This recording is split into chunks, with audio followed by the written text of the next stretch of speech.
Morning, guys. Welcome to Coffee Chat. Guys, I sure hope you have had an absolutely fabulous week last week. It was amazing. We had seen lots of different things come out. Of course, John Deaton came out with his big announcement there, and I think most of it's surrounding his book, but hey, good on John. John has done some amazing things for this community, and I think as a community, we should definitely get back and support this guy. He has done some amazing stuff. Now, guys, for those who don't know, Saturday Coffee Chat is reserved for Saturday Q&A, where I go over questions that were asked during the week in the comments there, and on Saturday, just to come out and give you the answers, at least the answers that I might have with respect to those questions. So, hey, I really hope that you're going to enjoy the two questions I'm going to answer today, because these ones, in my mind, stuck out really big. Now, the first question has to do with, is it better for us to be out there buying Ripple private equity or stocking up our bags of XRP? And what a fabulous question this one is, as far as I'm concerned. Now, the reason I say that is because, hey, private equity in Ripple, represents major opportunity. So does XRP, at least in my opinion. Now, when it comes to making that decision, you want to think about something that, is a lot of people, they kind of look at it and they don't really meditate on it, but it's calculating your possible return on investment, your ROI. Now, we have heard Linda P. Jones come out there and different ones who have said, hey, look, Ripple as a corporation, they are looking right now. I think private equity is in the 51 to 55, if you go through Link 2 or something like that, dollar range. And what they're really saying is, hey, Ripple's IPO could really be a major banger. In fact, 10x to 20x returns, which are phenomenal, truly. When you think of a 10x return, what are you talking about? 1,000%. You get a 20x return. Wow, 2,000% on your money. That could be a major deal. And so the ROI there looks really promising, especially in the short term,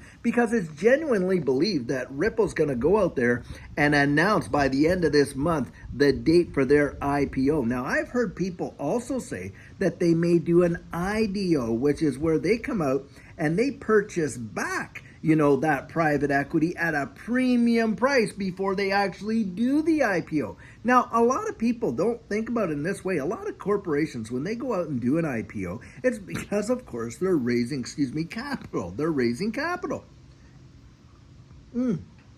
But in this case, you're dealing with Ripple, which is an absolute behemoth unicorn in this space. And a unicorn is a corporation that's worth over $1 billion that has not yet IPO'd. And so Ripple's IPO, they really aren't doing it for, because they need the money. Of course, hey, who wouldn't want it? But they're not doing it because of that necessity in order to finance, hey, the operation. And that's where it would definitely be a securities offering, right? Because, hey, you're investing with the expectation of getting a profit based on somebody else's efforts. And that would genuinely be an IPO. Now, something that I've kind of thought about with respect to Ripple's IPO is, in order to get approved to release that IPO, who do they have to go through? They literally have to go through the SEC, which right now they're absolutely embroiled in one of the biggest, securities cases that has ever been. And in fact, will probably have a huge impact on the way securities laws are interpreted going forward after this case, somewhat like the Howey case.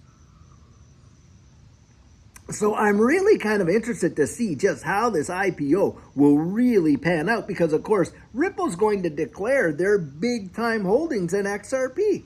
And the thing is this, they hold something like, over half the circulating supply, or half the total supply, I should say, of XRP, not the circulating supply, but the total supply of XRP. And they got 48 billion of it in escrow. Now, I'm not sure if all of that is Ripple's, because we know a lot of big corporations out there have had some sweetheart deals where they've gone in and got some of this and they've put it into escrow. So there's that there.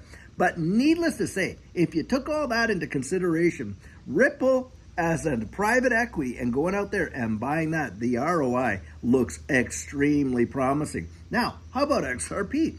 Well, with XRP, literally to see a 10x return from where we are right now we're talking a $5 XRP, aren't we? Now, how many of you out there really believe XRP is going to at least hit $5? How about $10, which would be a 20x return on XRP? I think a lot of us, and of course we've heard a lot of technical analysis folks out there saying, hey, XRP, hey, a 20x? Look, you got people saying that XRP could be literally hitting like what, $27 or potentially $50. E-Greg Crypto coming out there $130 in next run. Who knows absolutely for sure, unless the Holy Spirit reveals them or they have a crystal ball. It's all speculation, of course. But this is what investment is. It's all about risk. And this is where it comes down, guys. You got to determine in your own self what your risk tolerance is. Now, I think, hey, you also don't have, it's not an all or nothing kind of deal. Maybe you go out there and you decide, look, I'm going to put so much of a percentage into the private equity and so much of a percentage, into purchasing of XRP to answer that question. But it really comes down to your individual circumstances. And you can't rely on somebody else's kind of like, hey, how much I should put in this and how much I should put in that, because really, then that person is doing your investment for you with your money. And I'll tell you what, I would never make an investment based on somebody else's conviction, that's for sure. I would go out there and make up my own mind and then put my money on the table, and I'm taking all that risk, not really taking the risk based on someone else's idea and stuff like that. So, hey, that's how I would answer that question. Both of them represent amazing opportunity, but look into the fundamentals and see whether it's for you or not. Now, having said that, you can right now apparently go on to Link2's platform and purchase XRP without even being an accredited investor. Not XRP, Ripple Private Equity, without being a accredited investor. And guys, to me, that does represent an opportunity, but one you want to investigate for yourself. That is for sure. Now, second question.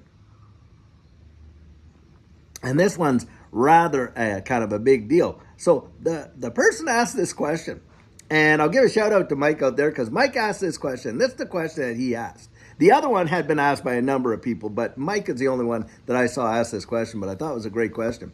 And he was saying, hey, why doesn't the Federal Reserve just go up there, buy up all the XRP, the XLM, and the Hedera Hashgraph, and all that kind of stuff, settle the debts, raise the price of, to a standard like maybe 10,000 per token, whatever, and then just settle all the debts and da-da-da-da-da.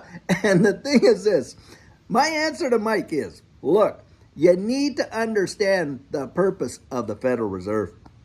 Look, the Federal Reserve has absolutely nothing to do with really going out there and, settling debt. The very reason for the Federal Reserve is to create liability. Every dollar they issue is a liability instrument. And I love that definition because that comes from Augustin Carson, who is the general manager, the head of the Bank of International Settlements. And he literally calls these notes, these monetary instruments like dollar bills that the Federal Reserve and all these other fiat, central banks issued, central banks issued fiat liability instruments, because that's exactly what they are. Guys, the Federal Reserve, it exists to do one thing, and that is inflate, inflate, inflate. And we are in a debt-driven economy, and they will use every excuse in the book to come out there and inflate the currency and just print more of it, more of it, more of it, more of it, and more of it.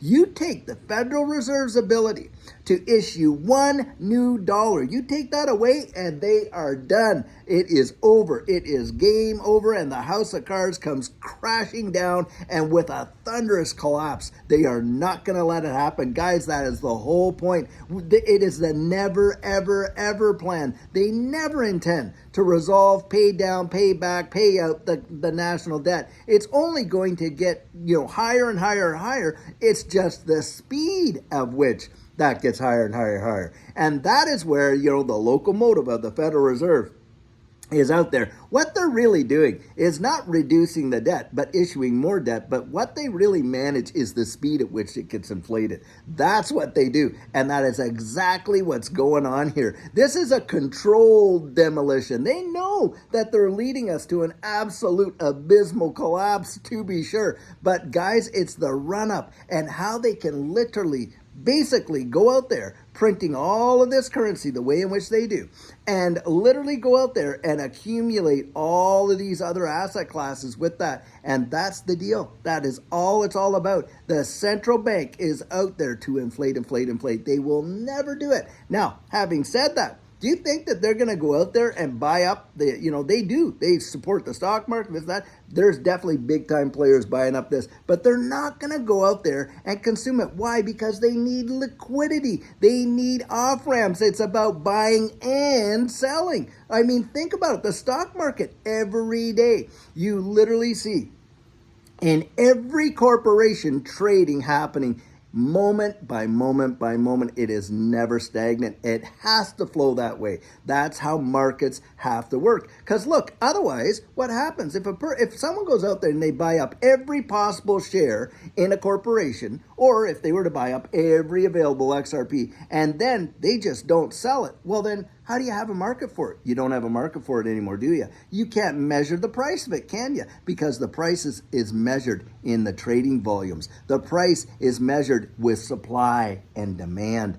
And that's how markets work. You're never going to see a situation where every single stock is bought up by one individual and just held. Because once that happens and they're not selling, then hey, there's no real market, is there? And as a result of that, you don't have a price. You don't know what it's really worth. And that's the way it goes down. And we call those private companies, don't we? We don't call those, hey, traded, marketed companies on stock exchanges, and certainly in this digital asset space. So that is never going to happen where you see that. Why? Because there's going to be trade, and that's the way it works. Look at Tesla. Trades every single day. Look at some of these other really big time blue chip stocks. Trade every single day. Look at Bitcoin for as long as it's been around. Every single day it's trading. That's just how markets work. And I think it's important. Hey, you can go out, go to Investopedia, read up on the creation of markets and how markets work and when they came into being and all that. It was the Dutch who invented it.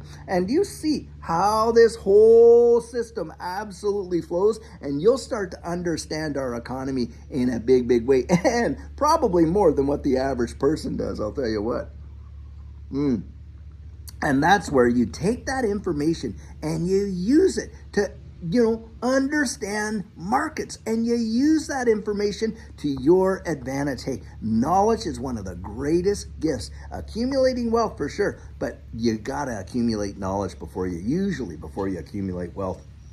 And then you go out there and you use that information as an advantage in how you trade and capitalize on these markets and make profit. Because look, nobody is sinking money into any of these markets with no expectation of hopefully seeing it grow, right? We're all sowing our seed out in these, fields in order to, make profit. And you got to think about something. Soil matters. Your dollars are your seed, but you got to have good soil for it. And that's why I encourage people to go out there and really, really investigate it. So, hey, guys, next week we're going to have some other major questions. I've saw some really great ones in there that I do definitely want to touch base on. And we're going to touch base on those next week because, hey, you know what? It's just an amazing space. The changes that we see day by day, week by week, it is truly phenomenal. These markets are moving fast. And guys, I'll tell you what, it's my belief and estimation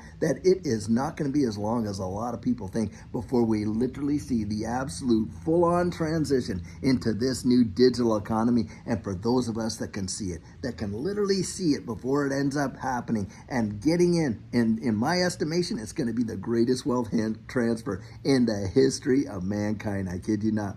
Well, guys, I'll tell you what, I hope you have a fabulous rest of your Saturday. And tomorrow, remember, we're doing Sugar on Sunday. We're going to come out here and talk about some really amazing nuggets of encouragement. I'll tell you what. And until then, guys, have a fabulous one and take care.